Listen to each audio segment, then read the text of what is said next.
Lemanaw an bɛ aw fo ka koɲuman d'aw ka don o don timinadiya kosɔn aw minnu tɛ sɛgɛn n'aw tɛ ɲinɛ k'an lajɛ Lidi Media sanfɛ an k'aw ma k'aw danse dɔgɔkun kibaruw kɛnɛ kan.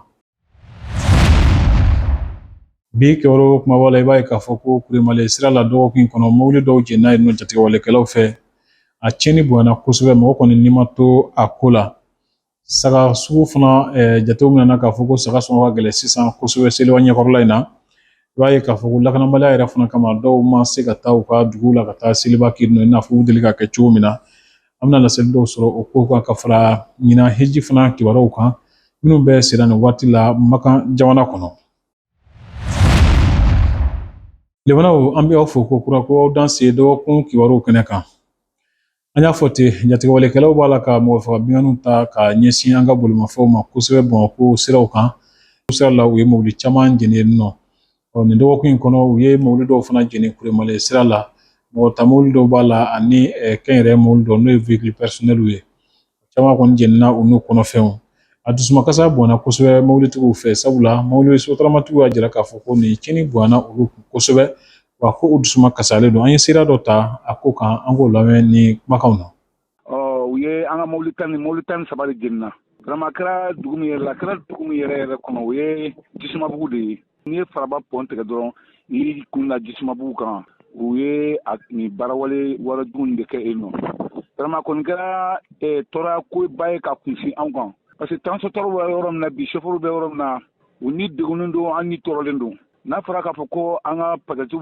n'u ka bolominɛw dɔw yɛrɛ ka jɛgɛ carton b'a kɔnɔ dɔw ka sunbara carton b'a kɔnɔ dɔw yɛrɛ ka marchandise yɛrɛ mais samara koli ni fɛnw o caman de bɛ mobili sanfɛ ni taa wulen don na o bɛɛ lajɛlen na. Vraiment an kɔni an t'a dɔn an b'a fɔ cogo min na mais diɲɛlatigɛ ko don quoi ni gɛlɛya ye mɔgɔ sɔrɔ k'i kɛ cogo min na kɛcogo t'i bolo i b'a da Ala de kan quoi. Vraiment an kɔni an ni kun tɔɔrɔlen don an dusukun kaminen don nin ko in na. Faamaw ka wuli ka janga bɛɛ ka nin ko la ka nin ko ɲɛɲini kosɛbɛ pour que ɲɛ bɛ se ka sɔrɔ nin ko in na cogo min na. Sinon transport yɛrɛ bɛ yɔrɔ min na bi a kɛra ka transport bɛɛ lajɛlen kɔnɔna tigɛ an bɛɛ lajɛlen hamina. N'a fɔra k'a fɔ ko mobili ni kelen de b'anw bolo mobili kelen mobili fila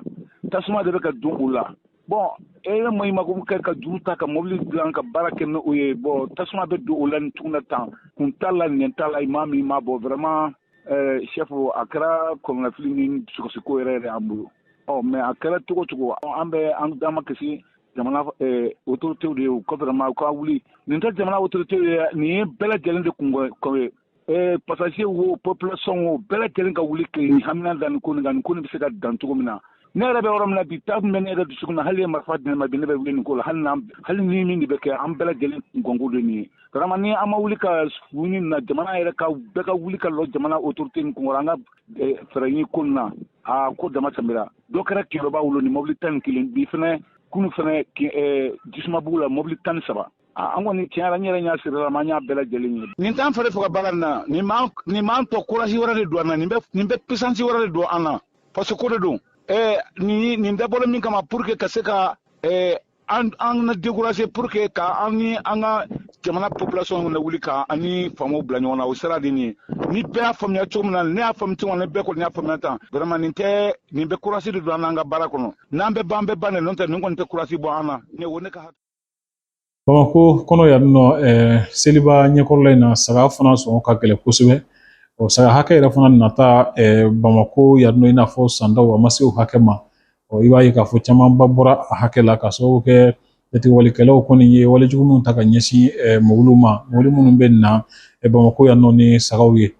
An ye sira dɔw ta Bamakɔ saga feerew la saga sanna dɔw ni saga feerela dɔw an ka olu ka siraw lamɛn ni kumakanw na. Bon ɲina saga tɛ yen sira baaralen don dugu bɛɛ wulila burusi kɔnɔna bagan mara yɔrɔ o bɛɛ wulila o bɛɛ bolila ka don Bamakɔ Garabali kɔnɔ Garabali yɛrɛ wulila dayɔrɔ t'an na siyɔrɔ t'an na Salo nɔgɔya bɛ dɔɔnin ɲina ko n'a gɛlɛya yɛrɛ yɛlɛma min donna a la saga min bɛ sɔrɔ Salo 20,000 ɲina 40,000 ɲina 40,000 min bɛ sɔrɔ Salo 20,000 ɲina 40,000 de don a bɛ ten de bon ne yɛrɛ bolo k'a daminɛ 20,000 la ka yɛlɛ sanfɛ o dugu ma saga tɛ yen bon gɛlɛya min bɛ ka kɛ ka sababu ka client gɛn kelen ni o bɛ ka na min mago b'a la kɔnɔ olu bɛ ka na n bɛ baara kɛ Garabali yɛrɛ de kɔnɔ bon yan alamɔgɔ de y'a ɲa ne ma n sigilen bɛ a ka soda la n bɛ n ka feere kɛ. Garabe bɛ yen wagati min na nin wagati don o don mobili ma jigin filasi la o ye mobili mun ka de saga mobili mɔrigu bɛ na karew bɛ na didɔnniw bɛ na a bɛ na cogo min na kɔ tigɛli t'a la mais sisan tile kɔnɔ mobili kelen yɛrɛ a tɛ ka don mɔgɔ an ka sagaw dalen bɛ koro sira tigɛlen don mobili o mobili min sarisiya koro o sera Bangazi faya kɔnɔ tɛmɛ wɛrɛ tɛ yen ka bɔ Paris ka na Sɔngɔnbiya ka na Banɲagara o sira tɛ yen o bɛɛ t'a la saga jigin seli la a bɛ na cogo min na wala an kɔni t'a dɔn ni saga ninnu fana man na a saga ko dɔ bɛ fara gɛlɛya kan. Ne bɔra Falajɛ ka bɔ Senu sira la ka na Banangabugu ka turune ka na fɔ Ɲamana ma saga sɔrɔ fɔ Cɛgɛna daminɛ la ne ye saga de sɔrɔ yen ne ko ma danɔgɔ bɛ yen ko danɔgɔ bɛ yen ja danɔgɔ tɛ yen ne nana ni 18 ye u ye ne ka 20 bɛɛ minɛ ka 500 di ma ko n k'a kɛ sanji sɔgɔn ye saga yɛrɛ filɛ nin ye saga nin fana a ma nɔgɔ dɛ saga dɔɔni m'u bolo a bɛɛ ka gɛlɛ u ko saga tɛ ka sɔrɔ mais u ma ne ka saga da jana dɛ a gɛlɛyala ma yɛrɛ de kabi ne yɛrɛ bɛ Bamakɔ a ma deli ka saga san na ne b'a ɲini 15 13 18 yɛrɛ ne yɛrɛ tun bɛ k'o ɲini ko a ka gɛlɛ dɔɔni ja a tɛmɛ n'o bɛɛ kan sababu o sababu kɔni bɛ ka lɛyan ko gɛlɛya ta wallahi an b'a ɲini Ala n'a ka kira fɛ Ala k'a ko nɔgɔya. Y'a mɛn bibi na bɛ bagan san o y'a ye ɲɛ bɛ bagan de la bagan fɔlɔ bagan 6000 7,000 bibi na billahi Allah ma fiɲɛna hali 18 t'a bagan sɔrɔ i bɛ se 20 25 ni ma se o ma yɔrɔ tɛ bagan yɛrɛ sɔrɔ ka so yɔrɔ 12 bagan a tɛ ni nana yɛrɛ Ala an t'a musala ka duman fiɲɛna an b'i gɛn n'i ka wari de taa n'a ye a tɛ. O kɔfɛ k'a sababu kɛ lakanabaliya ye mɔgɔ caman ma se ka taa seliba kɛ u ka dugu la i b'a ye k'a fɔ Bamakɔ yan nɔ mɔgɔ caman bɛ yen nɔ olu bɛ taa seliba kɛ u ka dugu la o dɔw ye san caman k'a ko la dɔw ta yɛrɛ bɛ san 20 ni kɔ bɔ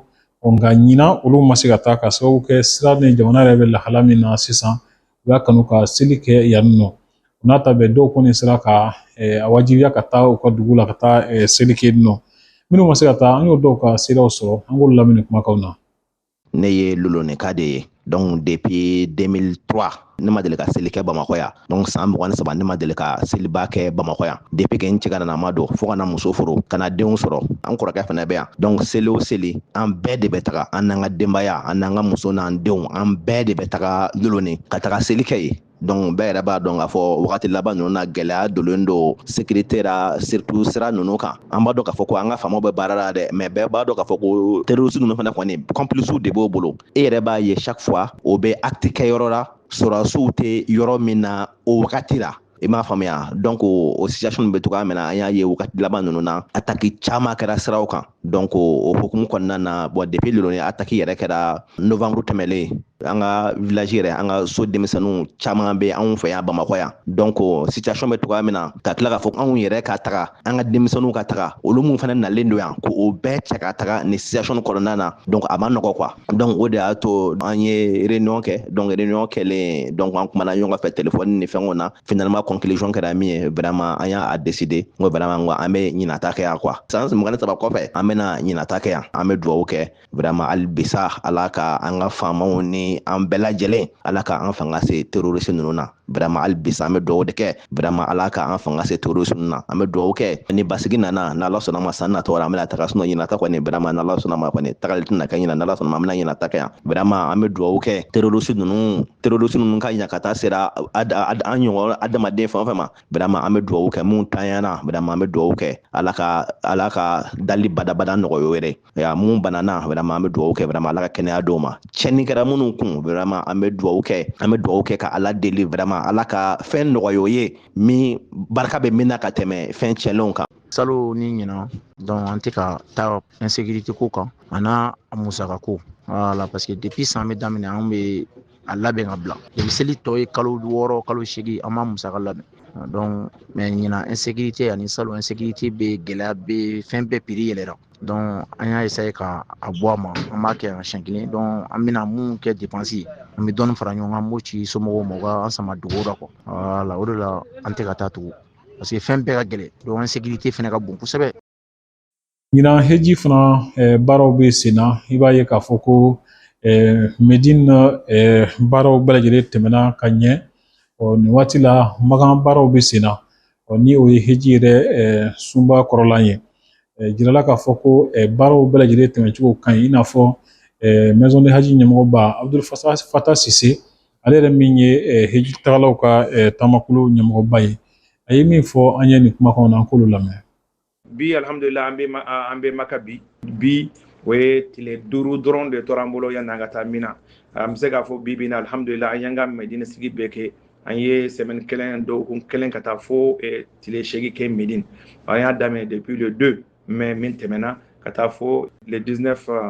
mai min tɛmɛna baara o baara min kan ka kɛ Médine an y'a bɛɛ kɛ Médine ka ban pewu wala an ka pèlerins ma degun foyi sɔrɔ wala u logera wala u sera k'u ka bateau kɛ k'u ka activités bɛɛ kɛ ka ziyaraw kɛ ka don rawda kɔnɔ ka tila u la ka ŋaniyaw ta pour que ka se ka umra fana kɛ donc an y'o fana baara daminɛ depuis le 13 pour que pèlerins ka se ka na Maka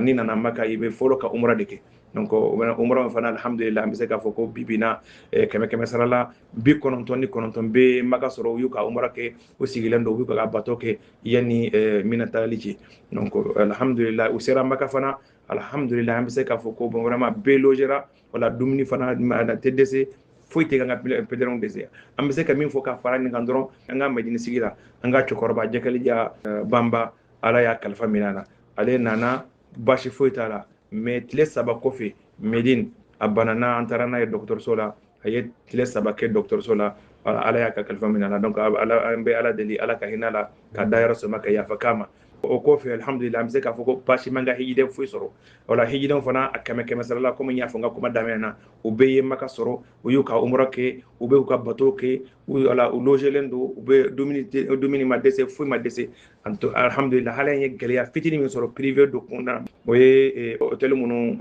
contrat ma fɛngɛ an sera ka disposition ta pour que nin bɛɛ ka se ka ɲɛnabɔ donc bi na an bɛ se k'a fɔ ko gouvernement privé u bɛɛ logelen don basi tɛ min hali hijiden si la bi na Maka an bɛ ka n ka bateau kɛ an bɛ taa misiri la an bɛ sigi maintenant an bɛ se ka min fɔ dɔrɔn ka fara an kan halisa an ka hijidenw ka hakili to kosɛbɛ o ka barge minnu bɛ d'u ma u b'a fɔ ko carte nusku o carte nusku in n'a t'i bolo i tɛ se ka foyi kɛ parce que n'a t'i bolo fana i bɛ se ka degun caman sɔrɔ donc u k'u hakili to nin carte in na donc o kɔfɛ kɔni alhamdulillah an bɛ se k'a fɔ ko bi na an ka Maka sigi alhamdulillah a bɛ ka kɛ vraiment gɛlɛya foyi tɛ yen problème foyi tɛ yen voilà